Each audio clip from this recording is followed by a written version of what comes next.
ලක්ෂ 68ක ජනතාවට කෙලින්ම තියලා ඇරලා දැම්මා. ආයේ තෙල් නැතුව ඇරලා දැම්මේ. මරේ මරු.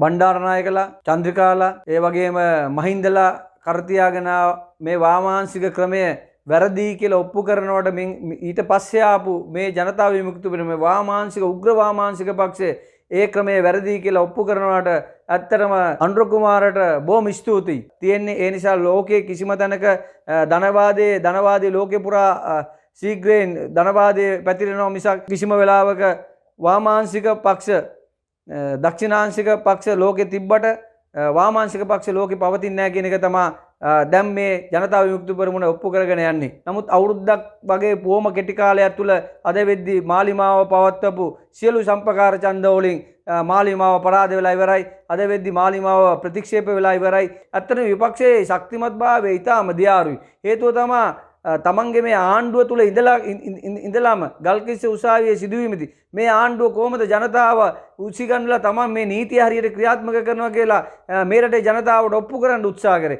මෙච්චර ලෝකේ දියුණු මෙච්චර තාක්ෂණය තියෙනවා. නමුත් ඒවවත් මේ සජිත් ප්‍රේමදාස අලියට පාවිච්චි නොකරන එක සජිත් ප්‍රේමදාස හිතනවත් දන්නේ නැහැ. තමන්ට මේ බලය කියන එක බන්දේශයක් උඩ තියලා ලබා දෙයි කියලා සජිත් ප්‍රේමදාස හිතනවත් දන්නේ මේ පොලිස් නිලධාරීන් කරේ පවතින රාජ්‍යයට කඩේ යන එක කරන්නේ. කඩේ ගියපු එක කරන්නේ. අදටත් කරන්නේ මේ පවතින ආණ්ඩුවට කඩේ යන එක තමයි කරන්නේ. මේකෙන් වෙන්නේ පොලිස් නිලධාරීන්ගේ ඉදිරියේදී තමන්ගේ රැකියාව ඒ වගේම තමන්ට සිරගත වෙන්න පුළුවන්. හැමදාම මේ ජනතා විමුක්ති පෙරමුණ ආණ්ඩුවක් තියෙන්නේ ඉස්කෝලේ අධ්‍යාපනය ගත්තාම එතනත් තියෙන ලිංගික ඇරියස් එක. පාර්ලිමේන්තුව ගත්තාම එතන තියෙන්නේ මේ කට්ටියගේ ලිංගික ප්‍රශ්නයක් තියෙන්නේ. ඒ වගේ මම දැක්කා ලාල්කාන්ත සහෝදරයා ගැන ටිල්වින් ගැන මාධ්‍ය තුල විශාල කතා බහකට ලක් වෙනවා මේ ගෑනු 3-4 දෙනෙක්ගේ දූෂණය පිළිබඳව. අයබෝන් රාවණ එළදීශේ අපේ YouTube නාලිකාවට ඔබ සැම සාදරයෙන් පිළිගන්නවා. අපේ YouTube channel එක subscribe කරලා නැත්නම් subscribe කරන්න. බෙල් අයිකන් එක ඔබන්න, කමෙන්ට් කරන්න, ෂෙයා කරන්න. මම දැක්කා කයනායක කියනවා ආණ්ඩුව ව්‍යාපාර කරන එක අසාර්ථකයි. ඒක ව්‍යාපාරිකයන්ට ආණ්ඩුවේ තියෙන ආයතන ව්‍යාපාරිකයන්ට දිය යුතුයි කියලා කයනායක කියනවා. ඇත්තටම 4 විලිලැජ්ජයි මේ 159 නිසා මේ ලක්ෂ 68ක ජනතාවට කෙලින්ම තියලා ඇරලා දැම්මා. ආයේ තෙල් නැතුව ඇරලා දැම්මේ. මරේ මරු. අවුරුදු 71 සාපේ කියලා ගිය ආණ්ඩුවට කිසිම දෙයක් කරන්න දෙන්නේ නැතුව හැමදේම විවේචනය කරලා පාරට මිනිස්සු බස්සලා ඒ වගේම පෞද්ගලීකරණය කරනවා කියලා රජයේ ආයතන මිනිස්සු දහස් ගාණක් මැරලා රටේ ආර්ථිකය වලපල්ලට දාපු මේ කයනායක අද රෙද්දක් හැඳගෙන දන්නේ නැහැ කියන්නේ ආණ්ඩුව ව්‍යාපාර කරන එක අසාර්ථකයි ඒක පෞද්ගලිකාංශයට දිය යුතුයි කියලා. ඉතින් ඇත්තටම මේ කයනායකලා මේ JVP එක මේ රටට කරපු විනාශය සුළුපටු නැහැ. අවුරුදු 71 මේ ශාපය මේ රට දියුණු කරගන්න දුන්නේ නැතුව මේ රට ලෝකේ දියුණු රාජ්‍යයක් බවට පත් කරන්න දුන්නේ නැති එකට ලබන පාර පත් වෙන මොනියම් මොහාණ්ඩුවක් මවුන්ට විරුද්ධව නීතිය ක්‍රියාත්මක කරන්න ඕනේ. ජනතා අධිකරණයක් ඉදිරියට ගෙනල්ලා හරි මවුන්ට විරුද්ධව දඩුවම් කළ යුතුයි. මේ රට අවුරුදු 76ක මේ රටේ මිනිස්සු දුක් විඳින්නේ. තාම දියුණු වෙමින් පවතින රාජ්‍යයක් බවට පත් කරලා තියෙන්නේ. වෙන කවුරුත් නෙමෙයි මේ ජනතා විමුක්ති පෙරමුණ. මේ ජනතා විමුක්ති පෙරමුණේ ක්‍රියාකලාපයේම තමයි LTTත් ආදර්ශයට ගත්තේ. ඒ නිසා මේ රට මොකද වුනේ? මේ රට දවසින් දවස විනාශයටපත් වුණා. ජනතා විමුක්ති පෙරමුණ තමයි මේකට වගකිය යුත්තේ. ඒ නිසා ජනතා විමුක්ති පෙරමුණට අනිවාර්යයෙන්ම ජනතා අධිකරණයක් ඉදිරියේදී දඩුවම් කළ යුතුමයි. අවුල තිබ්බේ දක්ෂිණාංශික ධනවාදයේ පක්ෂ තුල නෙවෙයි. ලාංකිකයා කරතියන් වාමාංශික චින්තනය තුලයි. බණ්ඩාරනායකලා, චන්ද්‍රිකාලා, ඒ වගේම මහින්දලා කරතියාගෙන මේ වාමාංශික ක්‍රමය වැරදි කියලා ඔප්පු කරනවට ඊට පස්සේ ආපු මේ ජනතා විමුක්ති පෙරමුණ වාමාංශික උග්‍ර වාමාංශික පක්ෂය ඒ ක්‍රමයේ වැරදි කියලා ඔප්පු කරනවට ඇත්තටම අනුර කුමාරට බොහොම ස්තුතියි. DSලා, JRලා, ප්‍රේමදාසලා, රනිල්ලා රැකගෙන ආපු ලිබරල් ආර්ථික රටාව ප්‍රායෝගික බව ඔප්පු කරනවට අනුර කුමාර ප්‍රමුඛ 8 ලක්ෂයට බොහොම ස්තුතියි. අනිවාර්යයෙන්ම මේකෙන් තේරෙනවා වාමාංශික මේ ලෝකේ කිසිම අපි කලින් වැඩසටහනකටත් බොහෝ වෙලාවට කිව්වා ලෝකේ කිසිම තැනක වාමාංශික ව්‍යාපාර තියෙන්නේ නැහැ. තිබ්බත් අද වෙද්දී ඒ ජනතාව ඊටාම දුක්ඛිත තත්යකට පත් වෙලා තියෙන්නේ. ඒ ජනතාවට කණ්ඩ බොණ්ඩ නැහැ, පෝලිං වලට ගිහිල්ලා බඩු ගන්න ඕනේ, අධ්‍යාපනයක් නැහැ, සෞඛ්‍ය නැහැ. ඒතකොට මේ වගේ ආර්ථික රටාවක් තමයි වාමාංශික පක්ෂවල අද වෙද්දී ලෝකයේ තුල තියෙන්නේ. ඒ නිසා ලෝකයේ කිසිම තැනක ධනවාදී ලෝකේ පුරා ශීඝ්‍රයෙන් ධනවාදයේ පැතිරෙනවා මිසක් කිසිම වෙලාවක වාමාංශික පක්ෂ දක්ෂිණාංශික පක්ෂ ලෝකේ තිබ්බට වාමාංශික පක්ෂ ලෝකේ පවතින්නේ නැහැ කියන එක තමයි දැන් මේ ජනතා විමුක්ති පෙරමුණ ඔප්පු කරගෙන යන්නේ. අපේ මාතෘකාව බවට පත් වෙන්නේ මේ ජනතා විමුක්ති පෙරමුණේ තමන්ගේ ඡන්ද පදනම දවසින් දවස පිරිහෙන විදිය ජනතාව තමන්ගෙන් අයින් වෙන විදිය තමයි අපේ මාතෘකාව බවට පත් වෙන්නේ. ඒ නිසා අපි කියන්න කැමති මාලිමාව කිව්වා තමන්ගේ ඡන්ද පදනම පෙන්වන්න පුළුවන් සම්පකාර ඡන්ද වලින් ගම්වල ඡන්ද සම්පකාර ඡන්ද දිනනවා කියලා කිව්වා. නමුත් අවුරුද්දක් වගේ බොහොම කෙටි කාලයක් තුල අද වෙද්දී මාලිමාව පවත්වපු සියලු සම්පකාර ඡන්ද වලින් මාලිමාව පරාද වෙලා ඉවරයි. අද වෙද්දී මාලිමාව ප්‍රතික්ෂේප වෙලා ඉවරයි. සමහර තැන්වල එකම ඉවරයක්වත් පත් වෙලා නැහැ. සියලුම තැන්වල වෙලා තියෙන මාලිමාව අන්ත පරාජයකට පත් වෙලා තියෙනවා. ඒකෙන් අපිට මේ අවුරුද්දක් වගේ කෙටි කාලයක් තුල මාලිමාවේ ඡන්ද පදනම මෙච්චර පල්ලයට වැටෙන්න හේතුව මේ මාලිමාවේ ක්‍රියාකලාපයේ මේ රටේ මිනිස්සු ප්‍රතික්ෂේප කරනවා. ඒ ප්‍රතික්ෂේප කිරීම තුළ තමයි මාලිමාවේ සම්පකාර ඡන්ද පරාජයට පත් වෙලා තියෙන්නේ. ඒ වගේම මාලිමාව කිව්වා විදුලි බිල වැඩි කරන්න ඕන කියලා. විදුලි බිල වැඩි කරන්න ඕන කියලා කිව්වට පස්සේ එදා ගල්කිස්ස උසාවියේ සිදුවීමේදී ජනතාවේ ඒකරාශී වීම දැක්කට පස්සේ ඊළඟ දවසේ මේ විදුලි බිල වැඩි කිරීම අඩු කරගත්තා. මේකෙන් අපිට තේරෙනවා මේ ජනතාවගේ ඒකරාශී වීම තුළ මාලිමාවේ සම්පකාර ඡන්ද පරාජය වීම දැකලා දැන් දන්නවා මාලිමාව අද තමන්ගේ ඡන්ද පදනම කොයි තැනද තියෙන්නේ කියලා. ඒ නිසා මේ වෙද්දී බොහෝ වෙලාවට අපිට හිතන්න පුළුවන් ජනතාවට යම්කිසි ප්‍රතිලාභ දෙන්න පුළුවන් කියලා මේ ආණ්ඩුව. ඒ දෙන්නේ ඇවිල්ලා තමන්ට බලය තියාගන්න මිසක් ජනතාවට දෙන ආසාවට ජනතාවට දෙන ආදරයට නෙමෙයි මේ දෙන්නේ තමන්ගේ බලය රැක ගන්න තමයි මේ යම් කිසි ප්‍රතිලාභයක් දෙනවා නම් දෙන්නේ. ඒක තමයි විදුලි බිල වැඩි කරන්න කියලා විදුලි බිල අඩු කරන්න මොවුන් සූදානම් වුණේ. ඒ උත්සාහය අසාර්ථක වීමෙන්ම පේනවා මේ ආණ්ඩුව කඩා වැටීම. ඒ වගේම අපි දැක්කා මේ කම්කරුවෝන්ගෙන් තමයි මොවුන් බලයට ආවේ. කම්කරු පක්ෂ වලින් කම්කරු උද්ඝෝෂණ වලින් මේ වගේ බලයට ආපු මේ ආණ්ඩුව ඊයේ පෙරේද දැක්කා කම්කරු නායකෝ දෙන්නේ බෙල්ලෙන් අල්ලලා පඩිපෙළක් දිගේ පල්ලයට අදන් යනවා. ඒතර මේකට මේ වගේ සිදුවීමක් දැක්කට පස්සේ විපක්ෂයක් මීට වැඩි ශක්තිමත් වෙන්න ඕනේ. ඇත්තටම විපක්ෂයේ ශක්තිමත්භාවය ඊටාම දියාරුයි. හේතුව තමයි තමන්ගේ මේ ආණ්ඩුව තුල ඉඳලාම ගල්කිස්ස උසාවියේ සිදුවීමේදී මේ ආණ්ඩුව කොහොමද ජනතාව උසිගන්නලා තමන් මේ නීතිය හරියට ක්‍රියාත්මක කරනවා කියලා මේ රටේ ජනතාවට ඔප්පු කරන්න උත්සාහ කරේ. අර වෘත්තීය සමිති නායකයෝ දෙන්න බෙල්ලෙන් අල්ලලා එළියට දැම්මට පස්සේ ඒක ගන්න තිබ්බ තමන්ගේ අතර මේ විපක්ෂයට. නමුත් මේ විපක්ෂ කිසිම අවස්ථාවක මේ වගේ දේවල් ක්‍රියාවට නගන්නේ මේ වගේ දේවල් තමන්ගේ අතර අරගෙන තමන්ගේ ජනතාවගේ බලය පෙන්වන්නේ නැහැ. අපි දන්නවා මේ දේම තමයි උනේ උද්ඝෝෂණයේදී වුණත් මේ දේම තමයි මේ උද්ඝෝෂණයේදී සජබේ තමයි මේ උද්ඝෝෂණයේදී විශාල දායකත්වයක් දැක්වේ. නමුත් සජබේ මේ උද්ඝෝෂණයේ විශාල දායකත්වය දැක්ුවාට JP එක තමයි මේකේ පළ නෙලා ගත්තේ. ඒ වගේ තමයි මේ වෘත්තීය සමිති නායකයෝ දෙන්නට ඒ කරපු නින්දිත ක්‍රියාවට හෙරෙව්ව මේ විපක්ෂය Tamanට අතර ගන්න තිබ්බ මේ ක්‍රියාවලිය. නමුත් මේ වෙද්දි විපක්ෂය ඒක මග ඇරලා විපක්ෂය නිද්‍රාශීලී පිළිවෙලට වැඩ කරනවා. මම දැක්කා ඒ වුණාට සජිත්ගේ තාත්තා එක දවසක් සිරිමාව බණ්ඩාරනායක තමන්ගේ කකුල කැඩිලා පාර්ලිමේන්තුවට එනවලු වීල්චෙයා එක්ක.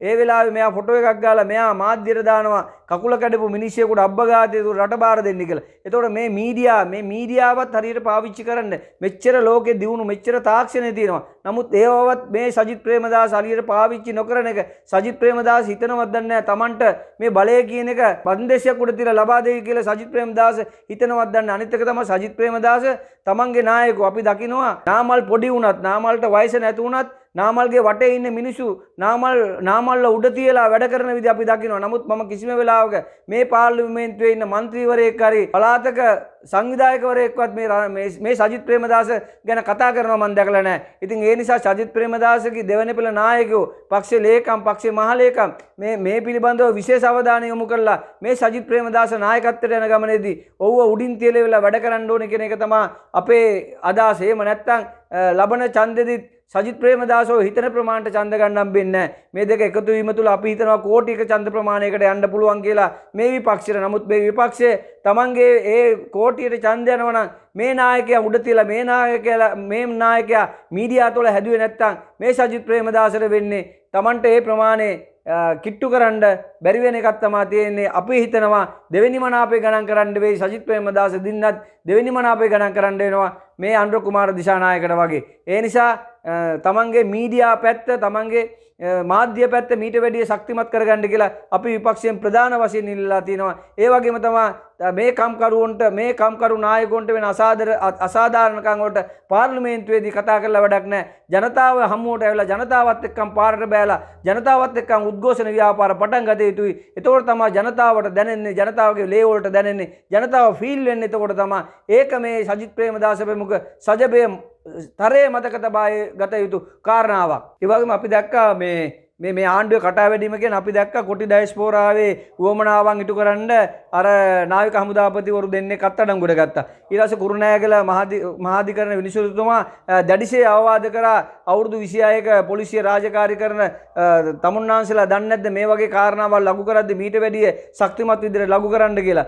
ඒ හේතුව තමයි අපි කියනවා මේ පොලිසිය නිලධාරීන්ට කියනවා හැමදාම කරේ හැම ආණ්ඩුවකම කරේ මේ පොලිස් නිලධාරීන් කරේ පවතින රාජ්‍යයට කඩේ යන එක කරන්නේ. කඩේ ගියපු එක කරන්නේ. අදටත් කරන්නේ මේ පවතින ආණ්ඩුවට කඩේ යන එක තමයි කරන්නේ. මේකෙන් වෙන්නේ පොලිස් නිලධාරීන්ගේ ඉදිරියේදී තමන්ගේ රැකියාව ඒ වගේම තමන්ට සිරගත වෙන්න පුළුවන්.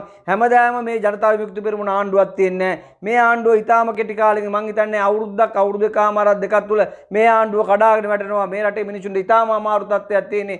ආර්ථිකය ඊටාම අමාරුයි. ඒ නිසා මේ රටේ මිනිස්සු මෑත යුගයේ මේ විපක්ෂයේ පාරට බැස්සොත් මේ විපක්ෂයත් එක්ක මේ රටේ ඉන්න 160 70ක ජනතාවක් පාරට බහින්න සූදානම් වෙලා ඉන්නේ. ඒ නිසා මේ ආණ්ඩුව වැඩි කල් දුවන්නේ. ඒ නිසා පොලිසියට අපි තරයේ මතක් කරලා දෙන්න කැමති ආණ්ඩුවේ ඕන එපාකම් කරන්න එපා. නීති හරියට ඉෂ්ට කරන්න.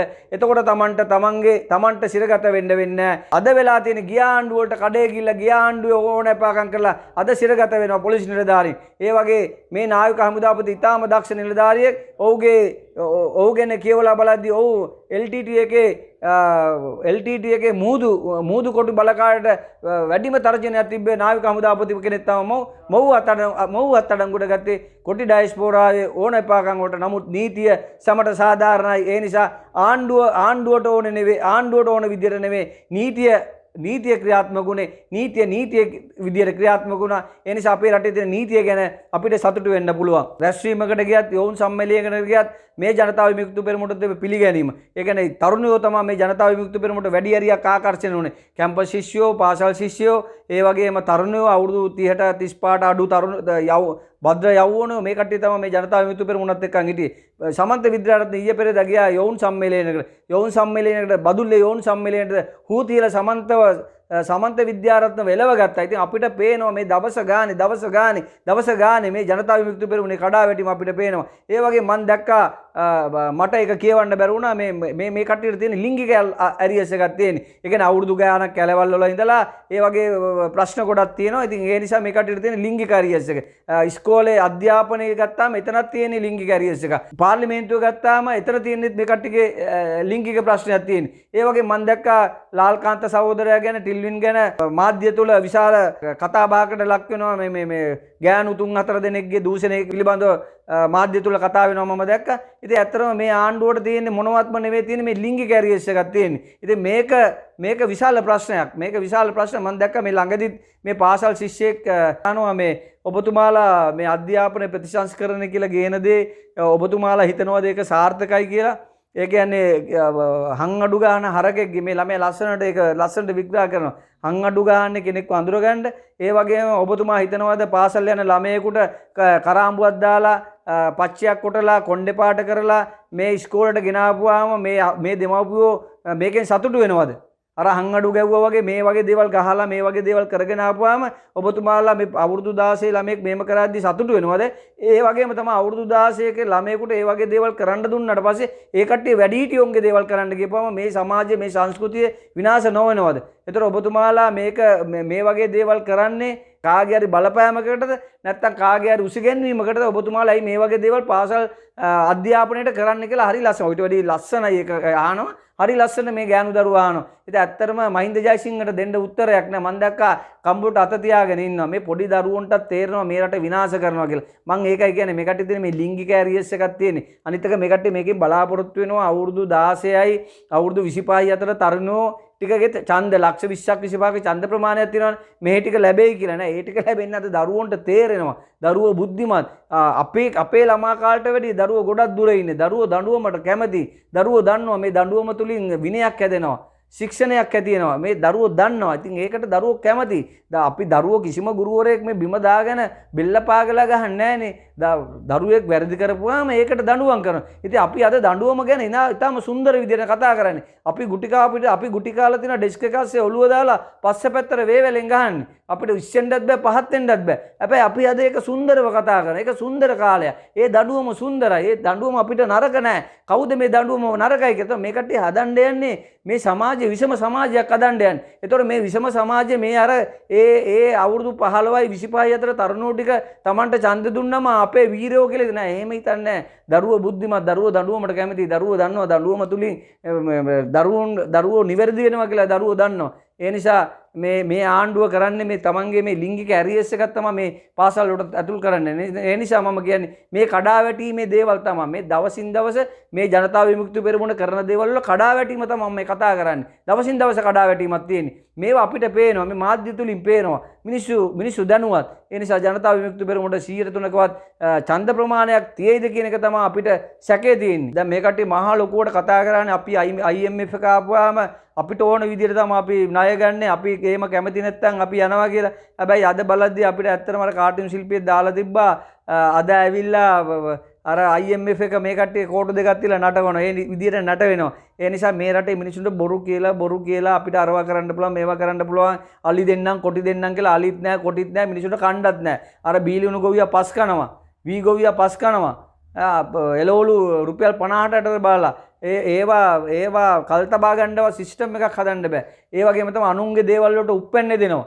ඉතින් ජනතාව hina වෙනවා. ජනතාව ඉස්සරහින් නෙවෙයි hina වෙන්නේ. දැන් පස්ස පැත්තෙන් hina වෙන්නේ. අනුන්ගේ දේවල්ට උප්පැන්නේ දීලා ඒවට උත්තරක් තියනවා කියන්නේ. ඉතින් මේව ආණ්ඩුවක් මේ තියෙන්නේ. ඒ කියන්නේ කිසිම ප්‍රායෝගික කිසිම ප්ලෑන් එකක් තුල කිසිම වැඩක් කරගන්න බැරි කිසිම ප්ලෑන් එකක් නැති ඊටාම දියාරු ආණ්ඩුවක් මේ ආණ්ඩුව. ඒ නිසා මේ ආණ්ඩුව බොහොම ලොකු කාලයක් මේ ආණ්ඩුව දුවන්නේ. ඊටාම ටික කාලෙකින් මේ ආණ්ඩුව අනිවාර්යයෙන්ම ජනතා විරෝධීකින් ජනතාව පළවා හරිනවා කියලා අපිට කියන්න පුළුවන්. එදා කොහමද ඩෝබි සිරස කොහමද ඒ දවස්වල ඔමායලා ඔය ඉන්න කට්ටිය කොහමද කිසිම කෙනෙකුට විරුද්ධ පක්ෂයේ කිසිම කෙනෙකුට එන්න දෙන්නේ නැතුව කොහමද කතා කරේ? අද බලන්නකො ඩෝබි සිරස ඔමායලා දැන් අද වෙද්දි මේ ආණ්ඩුවට විරුද්ධව අවිය අමෝරා ගන්න සූදානම් වෙලා තියෙනවා. අපි දකින්නවා ටික මේ ආණ්ඩුවට විරුද්ධව මේ සිරසත් වැඩ කරනවා. ඉතින් අපිට මේ හැම දෙයකින්ම තේරෙන්නේ මේ ආණ්ඩුවේ කඩාවැටීම මිසක් මේ ආණ්ඩුවේ නැගිටීම නෙවෙයි. ඒ නිසා මාධ්‍යයත් දවසින් දවස මාධ්‍යයත් මේ ආණ්ඩුවෙන් ඈත් වෙනවා මිසක් මේ ආණ්ඩුවට ලං වෙන්නේ නැහැ. මාධ්‍ය ඈත් වෙනවා කියන්නේ මේ ආණ්ඩුවෙන් අනිවාර්යයෙන්ම මේ ආණ්ඩුවේ කඩාවැටීම ස්ථිරයි. අනිත් එක අපි දකිනවා මේ ආණ්ඩුවේ නායකයෝ විදේශ සංචාරය යනවා. හැබැයි විදේශ සංචාරය කියලා මේ රටට ආයෝජකයෝ ගේනවා. එහෙම නැතුව මේ රටට මොනවාද ගේන්නේ? මේ රටට කිසි දෙයක් ගේන්නේ නැහැ. නිකන් විදේශ සංචාරයක් ගිහලා මම දැක්ක ළඟදී අගමැතිතුමියත් යනවා. අගමැතිතුමයි ගිහලා අගමැතිතුමිය එනවා. එතකොට විදේශ ආයෝජකව මේ රටට ගෙනල්ලා තියෙනවද? නැහැ. මොනවාද මේ රටට ගෙනල්ලා තියෙන්නේ? නිකන් විදේශ සංචාරයක් කරගෙන එනවා. නමුත් අපි දකිනවා ගිය ආණ්ඩුවල රනිල්ලා ප්‍රේමදාසලා ජේ.ආර්.ලා විදේශ සංචාරයක් කරපුවා මේ රටට කොච්චර දේවල් අරගෙන එනවද? කොච්චර දේවල් අරන් වෙලා තියෙනවද? නමුත් මේ ආණ්ඩුව යනවා සල්ලි වියදම් කරගෙන යනවා ආයෙනවා අපි වියදම් කරේ නැහැ අපි කාය බිව්වේ නැහැ අපි වියදම් කරේ නැහැ ඉතින් ඒක අර ඩෝබියොන්ට කියලා අර හොදන ඩෝබියෝ ඉන්නවනේ මේ ඩෝබියොන්ට කියලා මෙන්න මාර ආතල් එක ගන්න ඩෝබියොත් ඇවිල්ලා හොඳට කුණු ටික යන්න හොඳට හොදලා දෙනවා ආයෙ කියලා මුංගිලා මඩේ දානවා ආයෙ මේ ඩෝබියෝ හොදනවා මේ ඩෝබියෝ හොදනවා මුන් මඩේ දානවා මේක තමයි අපිට දකින්න තියෙන්නේ නැතුව වෙන දෙයක් නැහැ මේ ආණ්ඩුවේ දකින්නේ මේ ආණ්ඩුව එච්චර අසාර්ථකයි අසාර්ථක මේ අවුරුදු 71 කාලය තුල කියන මේ විනාශය කරපු ධනවාදී පක්ෂ නෙවෙයි විනාශ කරලා තියෙන්නේ මේ සමාජවාදයේ කරපෙන්න ගන්න වාමාංශික පක්ෂනේ අපිට අද තේරෙනවනේ මේක වෙලා තියෙන්නේ ඇත්තටම මේ ආණ්ඩුව ආපු එක හොඳයි නැත්නම් අපි හැමදාම හිතනවා මේ රටේ මිනිස්සු හැමදාම හිතනවා මේ වාමාංශික ප්‍රශ්න තමයි මරු කියලා වාමාංශික පක්ෂ තමයි මරු කියලා හිතනවා නමුත් වාමාංශික පක්ෂ දැන් වෙදි මරු නැහැනේ මරු නෙවෙයි මරු විකල් වෙලා තියෙන මිනිසුන්ටත් එක්ක මුංග දකිද්දි මරු දැන් අපේ මරු විකල් වෙලා තියෙන්නේ ලේ කුපිත වෙනවා මුංග දකිද්දි ඇයි මේ 71 සාපේ අනිවාර්යයෙන්ම ජනතා විමුක්ති පෙරමුණ මේ 71 සාපේ කරලා තියෙන්නේ එකින් එක කියන්න පුළුවන් මේ කතාව කියන්න පුළුවන් දවසක් තිස්සේ පොඩ්ඩක් ලියාගෙන ආවනම් එම මේ විනාශ කරපු දේවල් ටික අනිවාර්යයෙන්ම මේ ජනතා විමුක්ති පෙරමුණේ කඩා වැටීම සහ බිඳ වැටීම සහ සමහරවිට බොහෝ වෙලාවට ජනතා විමුක්ති පෙරමුණේ කොටසක් කඩාගෙන වෙනම ඉඳ ගන්නත් පුළුවන්. ඒ වගේම රනිල් සජිත් එකතු වීම කියන්නේ විශාල ප්‍රමාණයක ඡන්ද පදනමක් ඡන්ද ප්‍රමාණයක් එනවා. අපි ජනාධිපතිවරණය ගද්දී එකතුව අනුර කුමාරගේ ලක්ෂ 56ක් වුණාම සජිත් රනිල් එකතු වීමම ලක්ෂ 68ක් විතර ප්‍රමාණයකට යනවා. ඒ වගේම අපි මේ පළාත් සභාව එනවා. මේ පළාත් සභාවට මම කියනවා මේ පළාත් සභාවට ජනතා විමුක්ති පෙරමුණෙන් ඉදිරිපත් කරන්නේ කවුද? කවුද ඉන්නේ ප්‍රසිද්ධ නායකයෝ?